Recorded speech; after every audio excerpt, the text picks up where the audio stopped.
watching Inside Utah Politics. We turn now to a preview of the upcoming legislative session. For that, we welcome House Speaker Brad Wilson and House Minority Leader Angela Romero to the show. Really appreciate having both of you. Thanks for being here with us. It's great to be with you.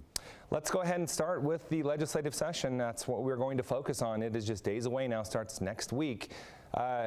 Being that it's so close, in general, talk about what your thoughts are heading in. Speaker, let's start with you.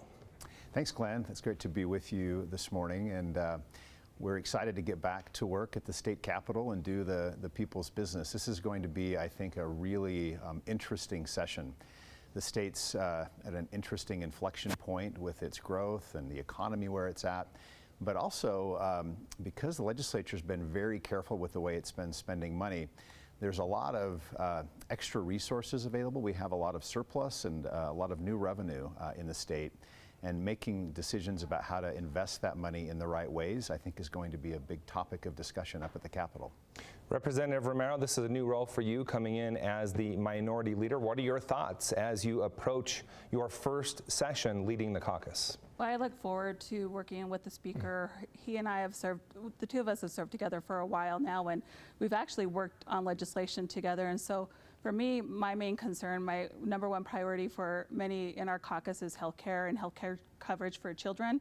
I know water and housing and addressing people experiencing homelessness are huge priorities as well. But I think this is the time for us to provide healthcare for all kids. Okay, let's dig specifically into priorities. Speaker, you and your team have talked about that heading in. What is at the top of your list heading into this session? Well, we've got a number of important issues for the state, and let me just start with our stewardship of the state, and in particular its natural resources. We, of course, know that the state has been experiencing a prolonged drought, and that's something that we will continue to address. We made big investments last year relative to water infrastructure and conservation, and you will see another big focus on water this year. Representative Romero, let's dig a little bit more into, you talked about access to health care. What specifically are you looking for there, and how do you go about doing that? Well, Senator Escamilla secured funding in the Senate for health care for all children, and it got stalled in the House. So the money and the funding is still there, and I think this is the time to do it. I also agree with the Speaker. We really need to look at water conservation and what we're going to do when it comes to water. But more importantly for me and many of my colleagues as we represent the city, looking forward to talking about addressing people experiencing homelessness and affordable housing, and how we as the state will work with our municipalities to accomplish that. Yeah, let's dig into that a little bit more, because that's really something on the minds of many. Affordability here in the state of Utah really runs the gamut at this point for many. We all have children. I don't know about the two of you. I would assume it's the same, but I wonder, how are my children going to afford to live here when we take a look at the real estate prices and other prices that have really jumped up over the last little bit? Speaker, how do you address that?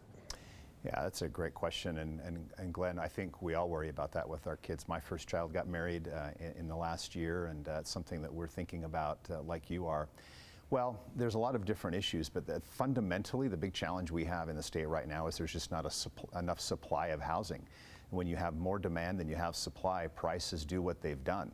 And so the legislature, as well as local leaders, need to focus on doing everything we can to reduce barriers so that the private sector can build more homes more quickly. And you will see a number of policy issues and funding items this session to help address that supply side of the equation. Representative, what are you looking at as far as affordability and making a difference for Utahns in that area? I agree with the Speaker, and it's really working with our local municipalities on this and ensuring that we have the proper ordinances in place when we're talking about development. But I have a child just like you, and my son rents a teeny studio apartment for $1,000 a month, and that's on the cheap end, and that's in the city. And so I just worry about his quality of life and his peers' quality of life as they move forward as young professionals. So we as a state definitely need to work with our municipalities on this, but we also need to tackle the issue of people experiencing homelessness and how we're going to take that on as a state. And I'm appreciative of the Speaker and others who are working with us to address that issue. We know this isn't only a Salt Lake City issue. We know this is a state issue, But more importantly, as the new minority leader, my goal is to make sure that all Utahns feel like they have a voice at the table, and that's where the Speaker and I and our different caucuses will work together. Let's talk a little bit about education. We've come off some really tough years coming out of the pandemic. When you take a look at education and funding, what are the main priorities there, Speaker? Well, we have made record investments in education over the course of the last 5 years, and I think you'll see another big investment in public education this session. We are talking right now about potentially doing a direct funding raise, a significant raise, similar to what the governor's recommended in his budget, directly to teachers. They're our most important tool in educating our kids. I also think you're going to see some interesting conversation this session about school choice and giving people some options around where to send their kids and what that might look like. Representative, interested in your thoughts on that, moving toward funding and school choice. What are you looking at as far as education? Looking at, similar to the Speaker, having those conversations about supporting our teachers, supporting our administrations, and supporting the services that are offered to our children in school. I represent a lot of Title I schools, and I want to ensure that those young people are getting the same quality education as other youth across the state of Utah. I guess when it comes to school choice, that's where being the Speaker will probably differ, but I look forward to having those conversations during the session. Okay, let's get into concerns. Speaker, is there anything you're hearing about, seeing on the table that you are concerned about that you may be looking at this legislative session? Well, I think there's a big concern that all Utahns are thinking about and facing right now, and it's the significant impact that inflation is having on our wallets and on our budgets.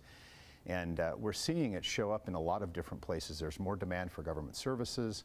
There's more demand for nonprofits to support people. And one of the things that you will see the legislature talking about, and I think doing something significant this session on, is tax relief. Really the best way to help Utahns afford and be able to pay their bills easier is to let them keep more of their money.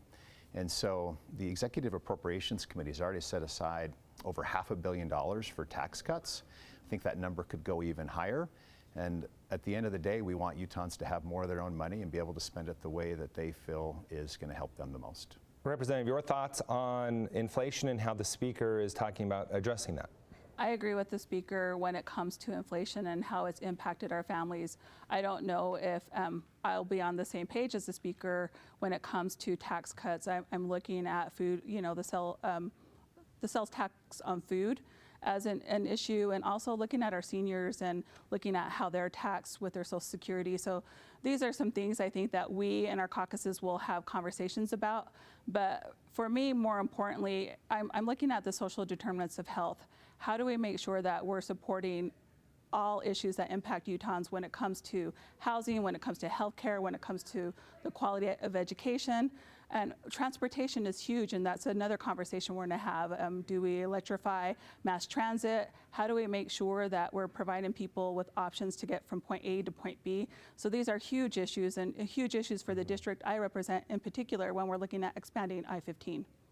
Okay, abortion, a big issue this year, coming down with the Supreme Court ruling. Is there an appetite in the Majority Caucus to address that ruling, and specifically Utah's trigger law? I know there are some bills on the table. Speaker, what is your caucus thinking on that?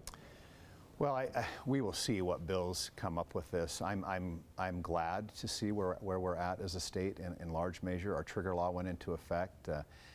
As you might suspect, very pro-life and feel like we're in the right spot in terms of this policy.